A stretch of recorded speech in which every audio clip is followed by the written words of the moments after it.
12-year-old Timi Adewale disappeared from Block 17 of Gloria Estate at exactly 7:45 p.m. His mother said she only stepped into the kitchen for 3 minutes to turn off the gas. When she returned, the living room was empty, the front door still locked, and the TV was still playing cartoons. No noise, no struggle, nothing. It was as if the boy simply vanished. Detective Kelechi Nwosu was assigned to the case. As he stepped into the living room, the first thing he noticed was a small paper crane placed on the center table. Mrs. Adewale swore it wasn't there before. That single detail made Kelechi's chest tighten, because 5 years ago, in an unsolved missing child case he worked on, the kidnapper also left a paper crane. He questioned the estate residents, and an old security guard, Baba Chuks, claimed he saw something strange, a man in a black hoodie leaving the estate around the same time. The disturbing part was what he said next. He was whistling Twinkle Twinkle Little Star. Same thing I heard the missing boy humming earlier. Kelechi froze for a moment. The missing girl from 5 years ago had been humming that same song before she disappeared. He returned home with the paper crane and examined it. Under the right wing, he spotted a faint fingerprint smudged with engine oil. That meant the suspect probably worked with machines. In Gloria Estate, only one person fit that description. Kunle Alad, the quiet mechanic everyone trusted. Kelechi visited Kunle. The man was calm, too calm, and his hands were extremely clean, cleaner than a mechanic's hands should be at night.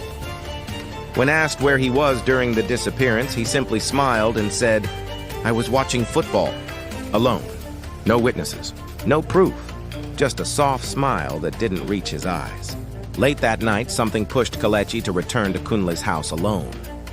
While inspecting the backyard, he heard a faint sound, like crying, coming from behind a locked shed.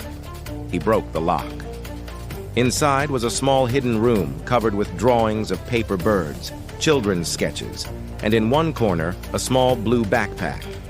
It was Timi's backpack, but the boy wasn't there. On the floor sat another paper crane, bigger than the first. When Kelechi opened it, it read, "You're getting closer." A chilling realization hit him. The kidnapper was not just watching the child, he was watching the detective. By morning, Kunle, the mechanic, had disappeared. A statewide manhunt began. Tension filled the estate. Panic spread, everyone feared the worst. But by evening, something shocking happened. Timi walked back into the estate unharmed, holding a bottle of water and looking confused. When Kelechi rushed to him and asked what happened, the boy said, "A man took me, but he said he was protecting me." Kelechi asked what the man looked like. Timi pointed to a photo saved on his mother's phone. Not Kunle, not a stranger.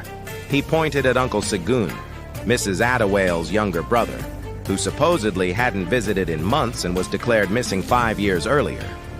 The same year the first child disappeared. The truth unfolded like a blade cutting through the dark. Uncle Segun had uncovered a secret years ago, an underground cult inside the estate that sacrificed firstborn children every 6 years. When he tried to expose them, they came after him.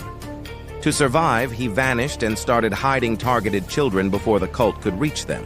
The paper cranes weren't threats. They were warnings, signals to the detective that he was on the right path.